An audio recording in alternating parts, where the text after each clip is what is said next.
Hi students, வணக்கம். இப்போ என்ன பார்க்க போகிறோம்? இயல் 8 பயிற்சி 8.3 ஐந்தாம் கணக்கு. என்ன கொடுத்துருக்காங்க? ஒரு பொது விழாவில் 1 முதல் 1000 வரை எண்களிட்ட அட்டைகள் ஒரு பெட்டியில் வைக்கப்பட்டுள்ளன. ஒரு பாக்ஸ் இருக்கு. இந்த பாக்ஸில் 1 முதல் எவ்வளவு நம்பர் எழுதின அட்டை இருக்கு? 1000 வரை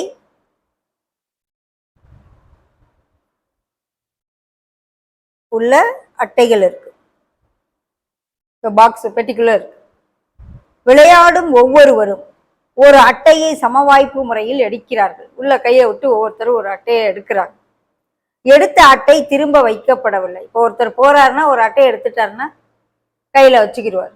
அடுத்த ஆள் போய் எடுக்க போறார். அப்போ முதல்ல 1 முதல் 1000 வரை எண்கள் உள்ள அட்டைனா மொத்தம் N(S) எவ்வளவு இருக்கும்?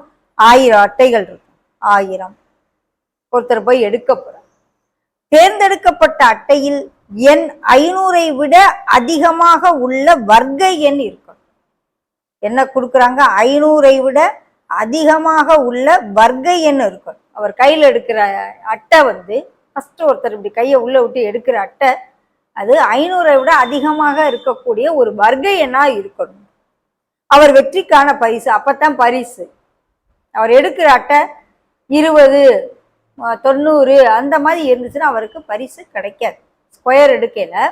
இப்போ 1 ஸ்கொயர்னா 1, 2 ஸ்கொயர்னா 4, 3 ஸ்கொயர்னா 9 அப்படி இருந்துச்சுன்னா அவருக்கு பரிசு கிடையாது.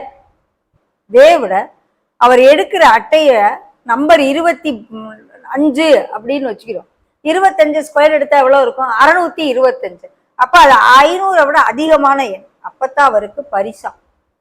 அப்ப எதெல்லாம் 500 விட அதிகமாக இருக்கக்கூடிய வர்க்க எண்ணுன்னு முதல்ல எழுதிக்கிறோம். அதுக்கு தான் பரிசு.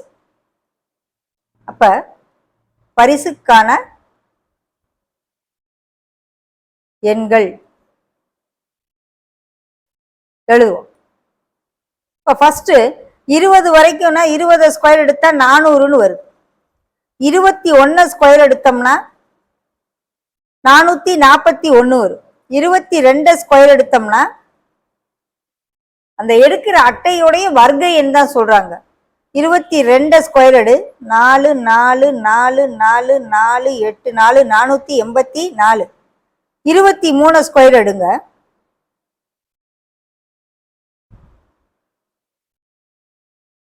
529. 500 விட ஜாஸ்தியா அந்த நம்பர்ல இருந்து தான் ஸ்டார்ட் ஆகுது. ஸோ 23 ஸ்கொயர்டு அப்படின்னா என்னது? 529. ஸோ அதுல இருந்து அப்ப 23 squared, 24 squared, 25 squared, 26 squared, 27 squared, 28 squared, 29 squared, 30 squared 900 ஆயிரும். 30 900. 31 ஸ்கொயர்டு பார்ப்போம். 961. 32 எடுத்து பார்ப்போம். 31 ஸ்கொயர் வரைக்கும் எழுதிட்டேன். 1024ன்னு வந்துருது. நமக்கு 1000 வரைக்கும் தான் அட்டை இருக்கு. அதை எடுக்கிற நம்பருடைய வர்க்கம் 1000க்குள்ள இருக்கணும். அப்பதான் அப்போ 31 ஸ்கொயர் வரைக்கும் தான் எழுதணும். 32 ஸ்கொயர்டா எழுத கூடாது. So 23 square, 24 square, 25 square, 26 square, 27, 28, 29, 30, 31. 1 2 3 4 5 6 7 8 9 number. So N(S) = 9. N(S) எவ்வளவு இருக்கு? 1000.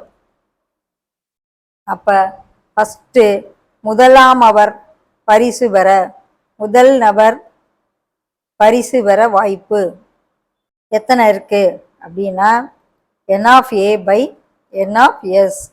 அவர் இருக்கக்கூடிய கார்டு 9 கார்டு தான் அதுல வாய்ப்பு. ஏன்னா 500க்கு மேல இருக்க வர்க்க எண்ணா இருக்கும். 9/1000. ஓகே. இப்ப இவர் ஒரு கார்டு எடுத்து இந்த 23, 24, 25, 26, 31 வரைக்கும் இருக்க கார்டுல ஏதோ ஒரு கார்டை அவர் எடுத்து கையில வச்சுறாரு. அப்ப மொத்தத்துல ஒரு கார்டு குறைஞ்சிரும். இதுலயும் ஒரு கார்டு குறைஞ்சிரும். இரண்டாம் அவர் வெற்றி பெற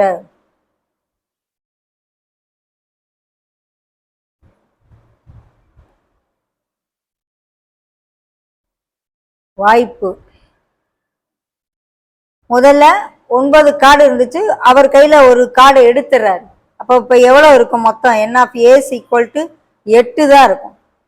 அதே போல என் ஆஃப் எஸ்ல இருந்தும் டோட்டல்ல இருந்தும் ஒன்று குறைஞ்சிரும்ல. ஏன்னா அவர் கையில ஒரு கார்டு வச்சுட்டாரு, முதலாம் இருக்கவரை திரும்ப வைக்கல, கையில வச்சிருக்காரு. இப்போ probability N of A by N of S 8/999. இது A1 இல்லைன்னா பின்னு கூட வச்சுக்கலாம். இது 2வது வாய்ப்பு இல்லையா, அதனால இதை ஏயை பின்னு கூட வச்சுக்கலாம், செகண்ட் சான்ஸ். ஏன்னா முதலாம் அவர் எடுத்த கார்டை உள்ள வச்சுட்டாருன்னா நமக்கு அதே 9/1000 வந்துடும். ஒரு கையில முதலாம் நபர் வச்சுக்கிட்டாரு, 2ஆம் நம்பர் அடுத்து எடுக்க போறாரு, அதனால ஒரு கார்டு குறைஞ்சிரும். ஓகே.